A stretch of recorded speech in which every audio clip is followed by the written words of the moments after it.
we become so deeply disillusioned with ourselves in this world. And because we're so unknowing in ourselves, people look to these other things, porn, TikTok, Instagram, to define how they should walk, talk, and operate, or how brands should tell them how they should dress. It's become very difficult for people to think on their own.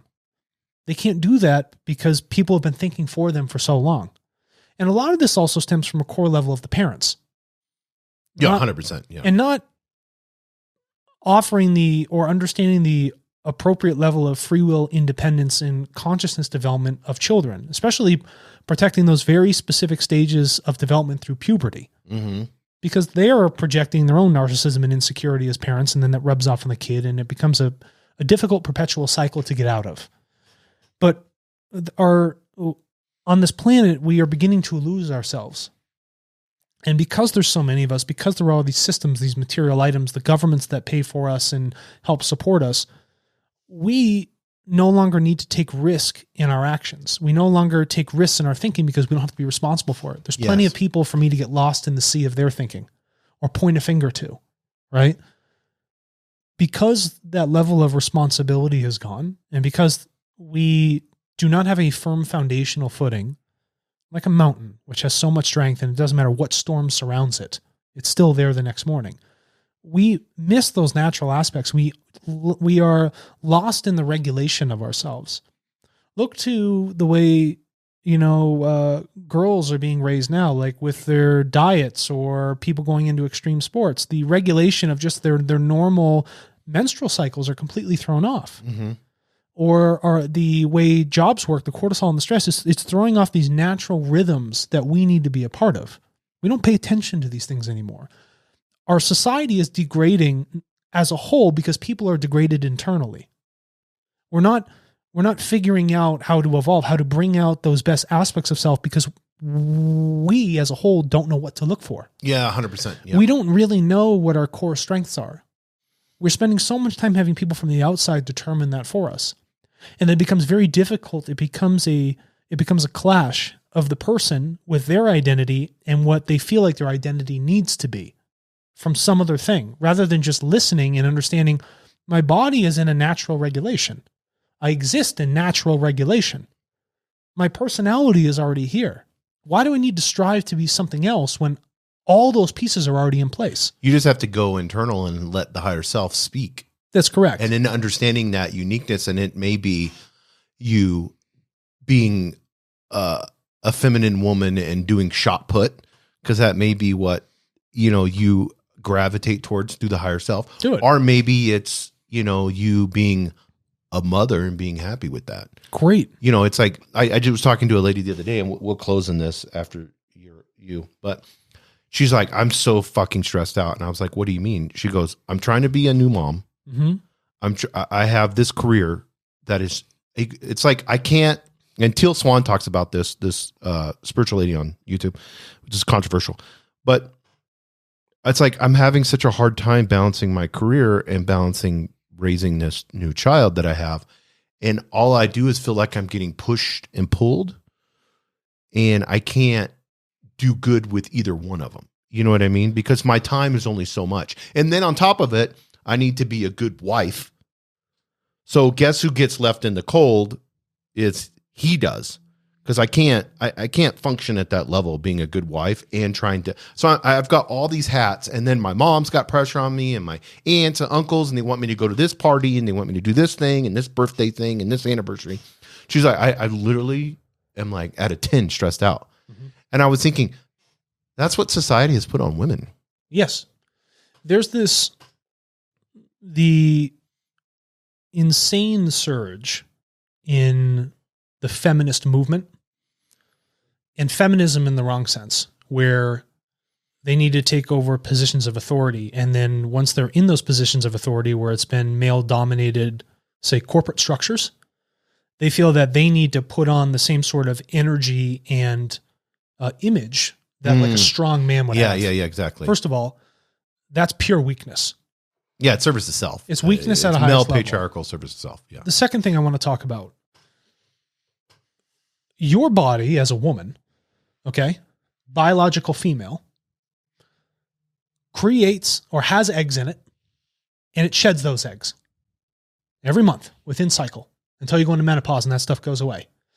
Your body is designed for the incubation and growth of human life. It's designed to have reproduction occur for the overall survival of a species.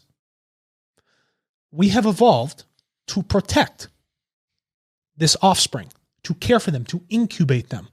Women are designed for that protection. They need to have 100% focus on the raising of children themselves.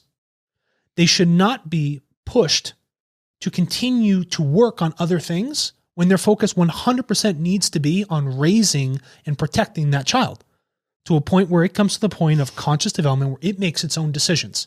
Well, yeah, but I mean, I'm not done yet. Okay. Some of them that come from jobs like this other person, our systems are not designed to give the appropriate amount of time for a woman to have 100% sole focus on the caring of that children. There is not enough maternal leave options in place. They are too short. They're not understanding. They're probably put together by men, and they assume that they can go back to the workforce when the time and dedication has to be there to care for those children. You can't split those things. And also, you don't have to just say you're ignoring the husband. The husband should also recognize the fact and be a part of the protecting and raising of that child. But it is a major responsibility of the woman to go through that process. It is fantastic to be a mother. That is a natural, regulated identity of what it means to be a human being when you go through that birthing process and you do have offspring. You're pulled because you think your identity has to be in work. You think you have to be strong and be a working mom. Some of you, through life circumstance, makes you a single parent. But I'm saying overall, in the context of this person, they have a husband. They have the support.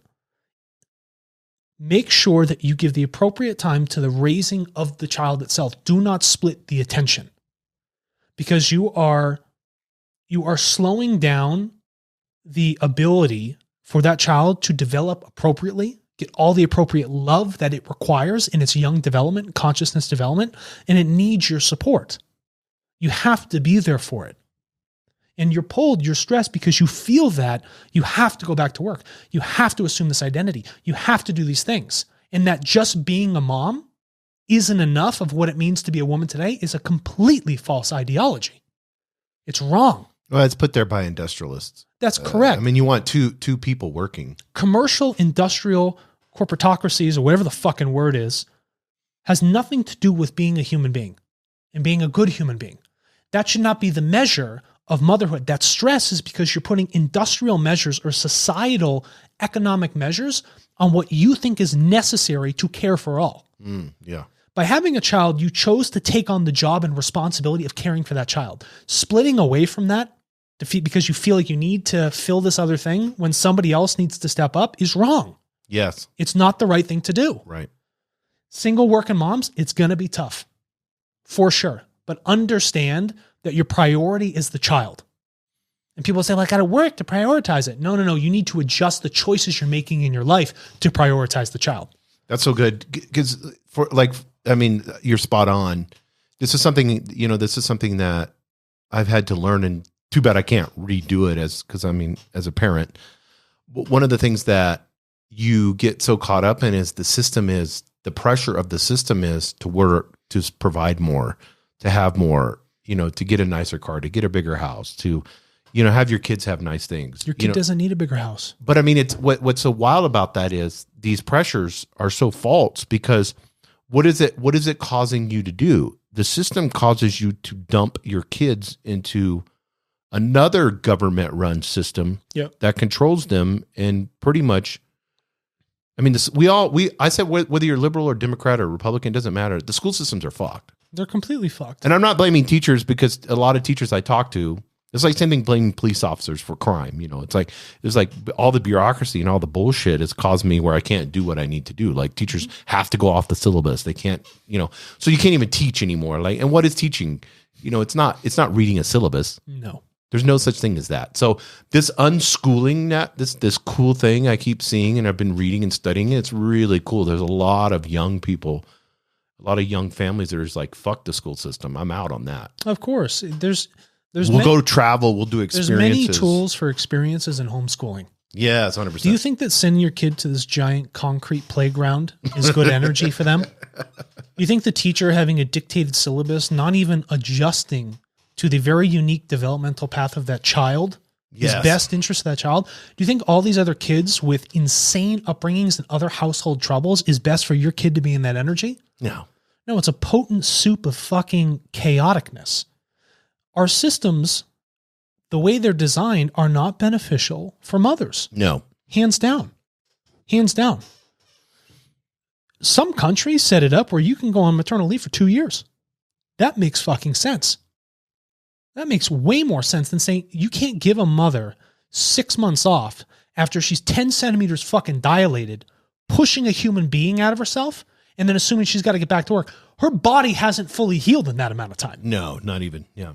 But then they're in this crazy traumatic state of being like, oh my gosh, I do this. I have to care for this. All they're feeling is this upwell of fear because they have to adjust to a life that is completely unnatural again.